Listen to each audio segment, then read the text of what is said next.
আর্জেন্টিনার মাটিতে লিওনেল মেসির শেষ প্রতিযোগিতামূলক ম্যাচ। এই ম্যাচ নিয়ে ফুটবল দুনিয়ায় আবেগের কমতি ছিল না। শুক্রবার বুয়েনোস আইরেসে অনুষ্ঠিত বিশ্বকাপ বাছাইয়ের ম্যাচে ভেনেজুয়েলার বিপক্ষে ৩-০ গোলের জয় পায় আর্জেন্টিনা। আর সেই ম্যাচটাই হয়ে গেল মেসির বিদায়ী মুহূর্তের স্মরণীয় এক অধ্যায়। ম্যাচে মেসি করেন দুটি দুর্দান্ত গোল, মাঝখানে একটি গোল করেন লাউতারো মার্টিনেজ। প্রায় হ্যাট্রিকের খুব কাছে গিয়েছিলেন মেসি, কিন্তু অফসাইডের কারণে তার শেষ মুহূর্তের গোল বাতিল হয়। তবু স্টেডিয়াম জুড়ে ছিল শুধু মেসিকে ঘিরে আবেগ আর ভালোবাসা। গ্যালারির দর্শকরা দাঁড়িয়ে তাকে সম্মান জানায়। খেলা শেষে মেসি স্পষ্ট করে বলেন, আর্জেন্টিনায় নিজের মানুষের সামনে এভাবে শেষ করতে পারবো, সত্যি আমার জন্য এটা অবিশ্বাস্য অনুভূতি। তিনি আরও বলেন, এই মাঠে আমি অনেক কিছুই অনুভব করেছি, অনেক আবেগ জড়িয়ে আছে আমার এখানে। বার্সেলোনায় আমি বছরের পর বছর ভক্তদের ভালোবাসা পেয়েছি।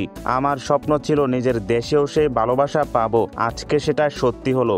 ৩৮ বছর বয়সী এই কিংবদন্তি আগেই জানিয়েছিলেন ভেনেজুয়েলা আর ইকুয়েডরের ম্যাচ দুটি হবে তার শেষ বাছাই পর্বের ম্যাচ। তবে তিনি এখনো অবসর নিয়ে চূড়ান্ত কিছু বলেননি, বরং ইঙ্গিত দিয়েছেন ২০২৬ সালের বিশ্বকাপে খেলার ইচ্ছা তার রয়েছে।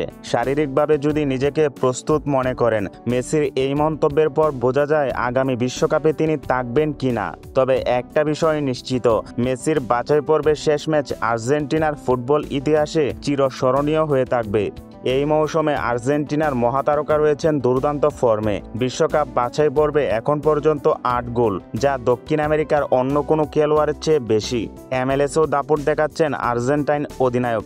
ইন্টার মিয়ামির হয়ে এই মৌসুমে ৩৪ ম্যাচে ২৭ গোল এবং ১১টি অ্যাসিস্ট রয়েছে।